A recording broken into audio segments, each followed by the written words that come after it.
भारत अहिंसा का संदेश देने वाला देश है। भारत वो देश है जहां वास है बुद्ध का, और कहते हैं जहां बुद्ध है वहां युद्ध नहीं हो सकता। कुछ इसी तरह का संदेश प्रधानमंत्री नरेंद्र मोदी ने अपने यूक्रेन दौरे के दौरान दिया। लंबे समय से एक बात सुनते हैं कि युद्ध की सबसे पहली कैजुअलिटी ट्रूथ होता है, लेकिन जब आज मैं उन बालकों की स्मृति में बनाए हुए म्यूजियम को आपके साथ जाकर के अपने श्रद्धा सुमन अर्पित कर रहा था तो मेरा मन भर आया था,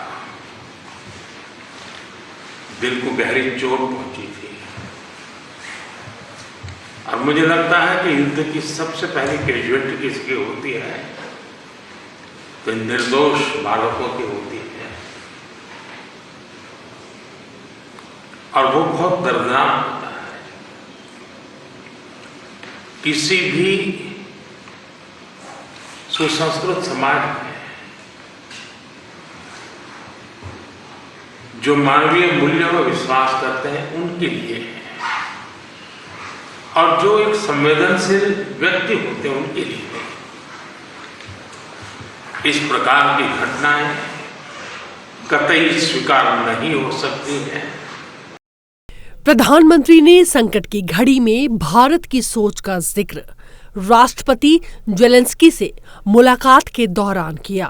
प्रधानमंत्री मोदी ने कहा कि यूक्रेन की हमेशा मानवीय सहायता के लिए भारत तैयार है। हमने दो प्रकार की भूमिकाओं का रास्ता अपनाया और उस भूमिका को निभाने का हमने भरपूर प्रयास किया है। हमारी पहली भूमिका रही है मानवीय दृष्टिकोण की। ऐसे संकट की घड़ी में बहुत सारी रिक्वायरमेंट रहती है, जिन रिक्वायरमेंट को पूरा करने के लिए भारत ने हो सका उतना एक मानवीय दृष्टिकोण को केंद्र में रखते हुए पूरा करने का प्रयास किया है। दोनों देशों के बीच कई अहम क्षेत्रों में MOU हुए। इनमें मानवीय मदद, कृषि, फूड, कल्चर, मेडिसिन और ड्रग शामिल हैं। दोनों देशों के रिश्तों को लेकर प्रधानमंत्री ने कहा कि संकट की घड़ी में भी हमारे रिश्ते मजबूत हुए हैं। हमारे द्विपक्षीय संबंधों में ऐसी विपरीत कालखंड में भी प्रगति हो रही है, और मैं कह सकता हूं कि ऐसे तनावपूर्ण वातावरण में ये प्रगति हम दोनों देशों की मैच्योरिटी को प्रतिबिंबित करती है। प्रधानमंत्री ने कहा कि आज का दिन ऐतिहासिक है जब मैंने यूक्रेन का दौरा किया। प्रधानमंत्री ने राष्ट्रपति जेलेंस्की को यूक्रेन के नेशनल डे की बधाई भी दी। आज का दिवस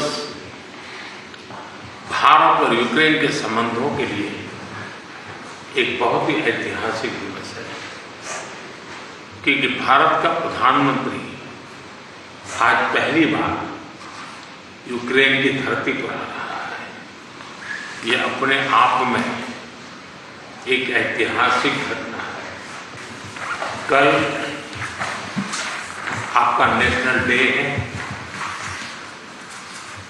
ये बहुत ही महत्वपूर्ण दिवस है।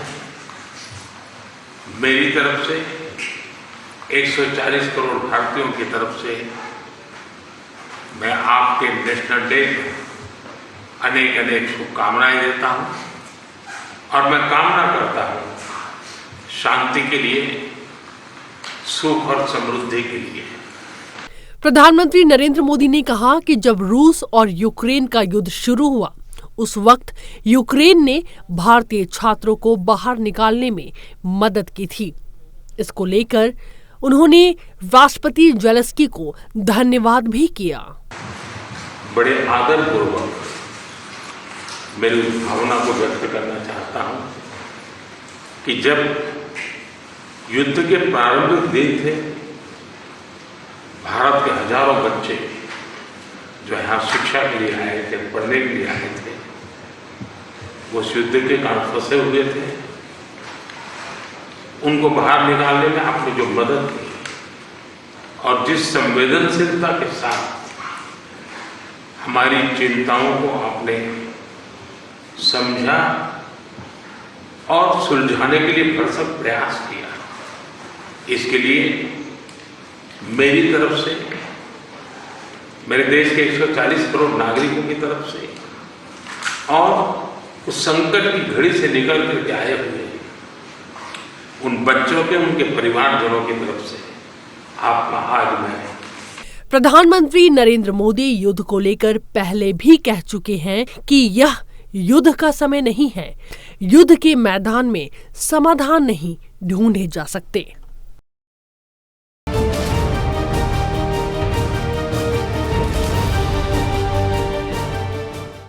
प्रधानमंत्री नरेंद्र मोदी यूक्रेन की यात्रा पर हैं। यह यात्रा ऐसे समय में हो रही है जब यूक्रेन का राष्ट्रीय ध्वज दिवस भी मनाया जा रहा है। रूस के राष्ट्रपति व्लादिमीर पुतिन के साथ प्रधानमंत्री नरेंद्र मोदी की मुलाकात के करीब 1.5 महीने बाद हो रही इस यात्रा पर टिकी है दुनिया भर की निगाहें। यह किसी भारतीय प्रधानमंत्री का पहला यूक्रेन दौरा है। This is a landmark visit. It's the first time that an Indian Prime Minister has visited Ukraine since the establishment of diplomatic relations in 1992. Now, the Prime Minister arrived by a special train in the morning and he was received by First Deputy Foreign Minister, Mr. Andrei Sibiha, at the Kiev railway station. He arrived here in the hotel. He met the Indian community. संयुक्त राष्ट्र महासचिव ने प्रधानमंत्री नरेंद्र मोदी के Ukraine दौरे से बड़ी उम्मीद लगाई है। यूएन चीफ को उम्मीद है कि प्रधानमंत्री की मौजूदा यात्रा यूक्रेन और रूस के बीच चल रहे युद्ध को समाप्त करने में मददगार साबित होगी। यूएन चीफ के प्रवक्ता स्टीफन दुजारिक ने कहा है कि हमने कई राष्ट्राध्यक्षों और सरकार के प्रमुखों को इस क्षेत्र की यात्रा करते देखा है। हमें उम्मीद है कि ये सभी यात्राएं हमें करीब लाएंगी और यूएन के प्रस्तावों, अंतर्राष्ट्रीय कानून और क्षेत्रीय अखंडता के अनुरूप इस संघर्ष का अंत होगा। प्रधानमंत्री ग्लोबल साउथ की आवाज लगातार उठाते रहे हैं। रूस यूक्रेन युद्ध की वजह से सबसे ज्यादा असर अफ्रीकी देशों पर पड़ रहा है। इन देशों को खाद्यान्न पाने में मुसीबत हो रही है। ये सभी देश ग्लोबल साउथ में शामिल हैं। ऐसे में इन्हें प्रधानमंत्री नरेंद्र मोदी के इस दौरे से काफी उम्मीद है। प्रधानमंत्री भी यह जानते हैं कि अगर युद्ध समाप्त होता है तो ग्लोबल साउथ के लिए अच्छी बात होगी। विश्व व्यापार संगठन की माने तो जब से रूस और यूक्रेन युद्ध की शुरुआत हुई है तब से वैश्विक आर्थिक दृष्टिकोण खराब हुआ है। इसका खामियाजा सबसे ज्यादा कमजोर देश भुगत रहे हैं। That is not an era of war. That dialogue and diplomacy are key to the solution will not come out of the battlefield. He shared the widespread sentiment in the global south about the repercussions of this conflict for them. He spoke also about his discussions recently with President Putin in Moscow. The Prime Minister, if you remember, was there in July. He sought President Zelensky's assessment of both of the ground situation as well as the diplomatic scenario. President Zelensky spoke at some length on both issues. He also spoke about taking the global peace summit in regard to Ukraine forward. प्रधानमंत्री नरेंद्र मोदी का यह दौरा इसलिए भी अहम है क्योंकि रूस के हमले के बाद से नाटो देशों के अलावा किसी अन्य देश के नेता ने यूक्रेन का दौरा नहीं किया। भारत की ओर से रूस यूक्रेन मुद्दे का बातचीत के जरिए हल निकालने पर जोर दिया गया है। प्रधानमंत्री नरेंद्र मोदी ने पोलैंड यात्रा के दौरान यूक्रेन और पश्चिम एशिया में चल रहे संघर्ष पर गहरी चिंता जताते हुए दो टूक शब्दों में मसले का शांतिपूर्ण समाधान करने की बात कही। भारत ने 30 वर्ष पहले यूक्रेन से राजनयिक संबंध बनाए थे, लेकिन नरेंद्र मोदी वहां जाने वाले पहले भारतीय प्रधानमंत्री हैं। ऐसे में माना जा रहा है कि प्रधानमंत्री की इस यात्रा का मकसद रूस और यूक्रेन के बीच संतुलन बनाना है। भारत यह संदेश देना चाहता है कि वो रूस और यूक्रेन के बीच शांति वार्ता में योगदान देने का इच्छुक है। इसका कारण यह है कि रूस भारत का बड़ा सहयोगी है और यूक्रेन के साथ भी भारत के दोस्ताना संबंध रहे हैं। दुनिया की नजरें प्रधानमंत्री के दौरे पर इसलिए हैं क्योंकि कई देशों का मानना है कि उनका यह दौरा रूस यूक्रेन युद्ध में शांति का स्थायी प्रयास बन सकता है। भारत लगातार राज्यों की संप्रभुता और क्षेत्रीय अखंडता का सम्मान करने का आग्रह करता रहा है। प्रधानमंत्री लगातार कहते आ रहे हैं कि कूटनीति का रास्ता नहीं छोड़ा जाना चाहिए। मतभेदों और विवादों को सुलझाने के लिए बातचीत ही एकमात्र रास्ता है, भले ही इस समय यह कितना भी कठिन क्यों न लगे। दुनिया भर के नेताओं को विश्वास है कि अपने कूटनीतिक कौशल का उपयोग करके प्रधानमंत्री नरेंद्र मोदी युद्ध को समाप्त कराने का प्रयास कर सकते हैं। फरवरी 2022 में यूक्रेन पर रूस के आक्रमण शुरू होने के बाद से प्रधानमंत्री नरेंद्र मोदी और यूक्रेन के राष्ट्रपति जेलेंस्की ने कई बार फोन पर बातचीत की है। प्रधानमंत्री नरेंद्र मोदी से पहले अमेरिका के राष्ट्रपति जो बाइडेन, फ्रांस के राष्ट्रपति इमैनुअल मैक्रो और जर्मनी के चांसलर उल्फ स्कॉल्ज समेत कई और नेता यूक्रेन का दौरा कर चुके हैं। यात्रा करने वालों में ब्रिटेन के पूर्व प्रधानमंत्री ऋषि सुनक, कनाडा के प्रधानमंत्री जस्टिन ट्रूडो और इटली के प्रधानमंत्री जॉर्जिया मेलोनी भी शामिल हैं।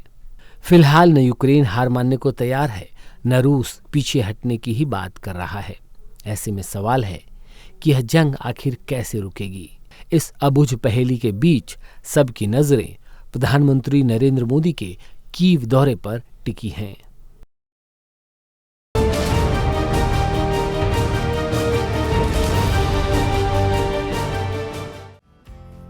प्रधानमंत्री नरेंद्र मोदी पर इस वक्त पूरी दुनिया की निगाहें टिकी हैं। इसका ठोस कारण भी है।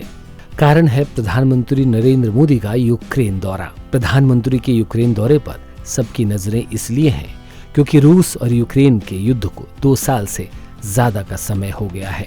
ऐसे में सब चाहते हैं कि भारत इस दिशा में कुछ करे। महात्मा गांधी और भगवान बुद्ध के देश से शांति का संदेश जाए, ऐसा दुनिया चाहती है। ऐसे में सब चाहते हैं कि भारत इस दिशा में कुछ करे।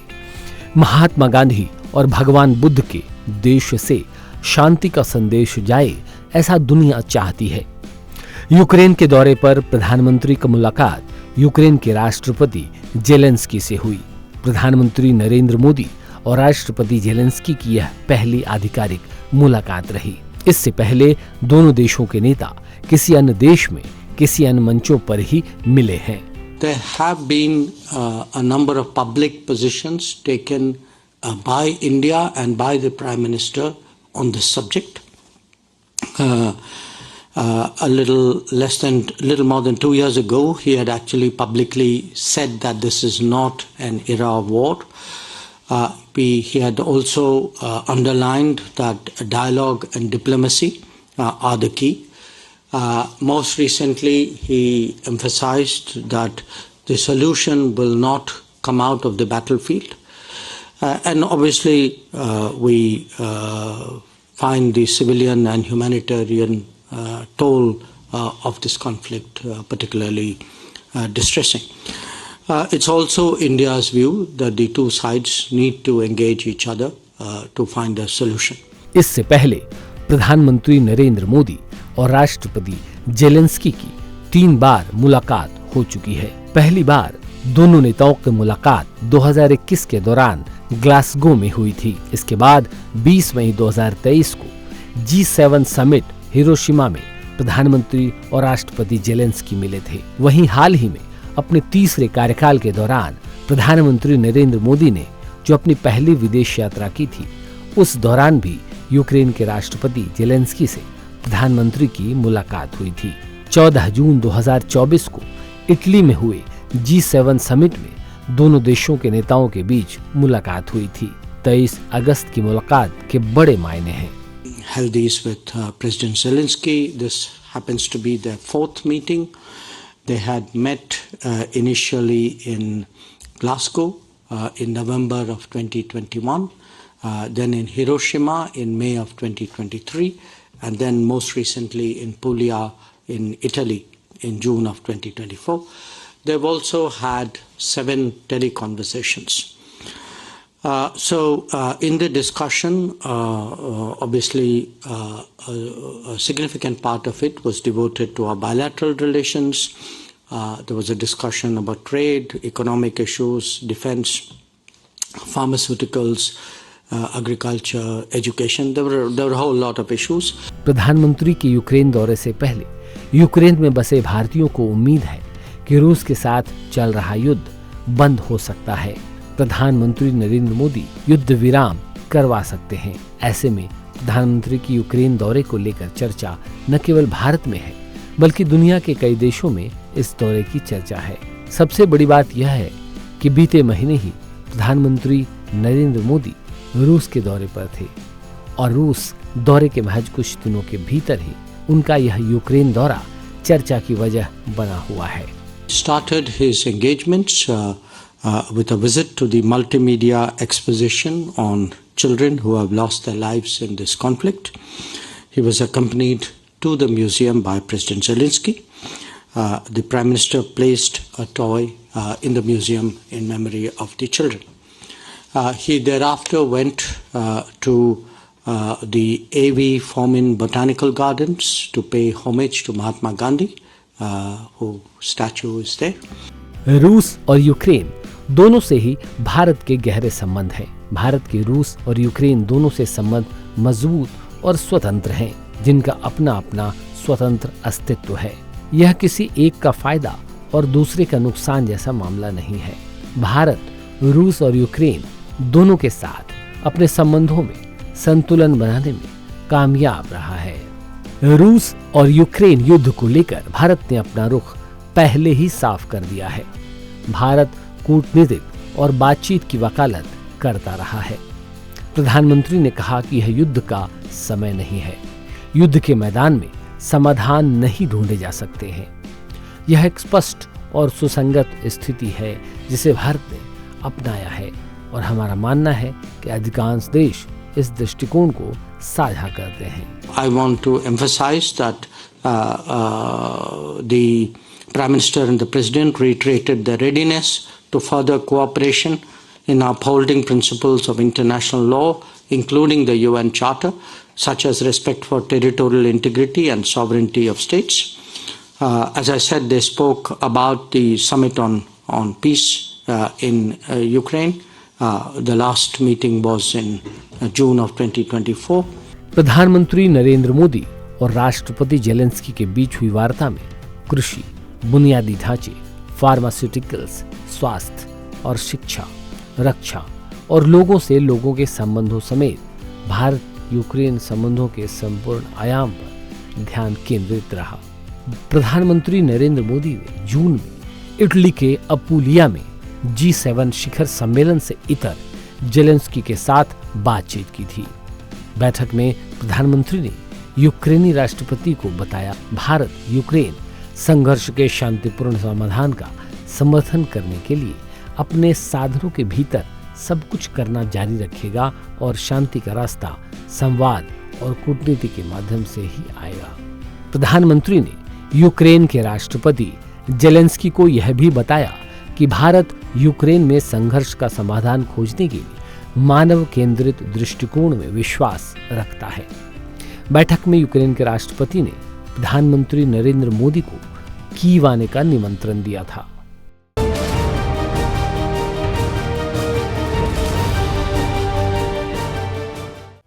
बीते 25 वर्षों में भारत और यूक्रेन के व्यापारिक संबंधों में भी इजाफा देखने को मिला है।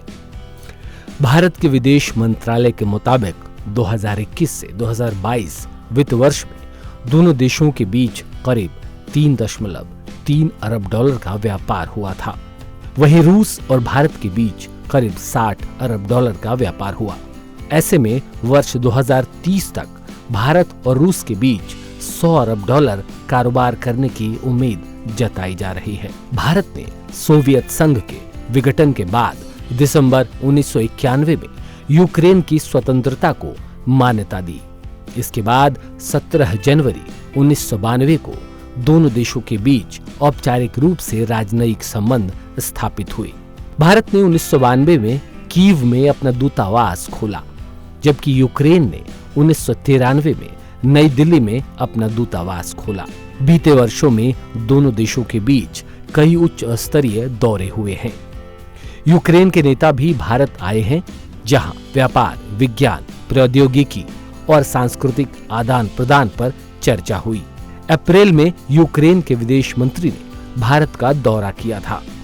भारत और यूक्रेन ने विभिन्न अंतर्राष्ट्रीय मंचों में आमतौर पर एक दूसरे का समर्थन किया है।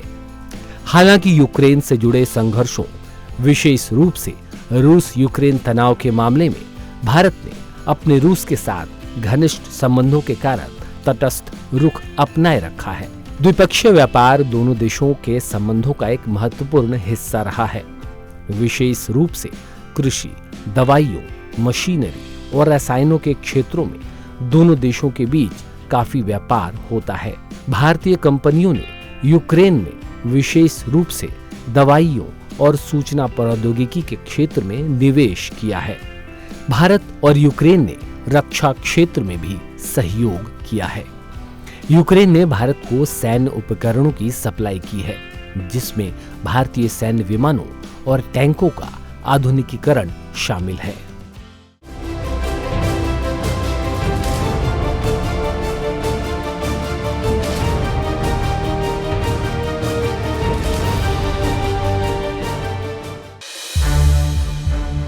संसद टीवी के और भी प्रोग्राम्स देखने के लिए सब्सक्राइब करें हमारा YouTube चैनल और हाँ, इन्हें लाइक और शेयर करना ना भूलें।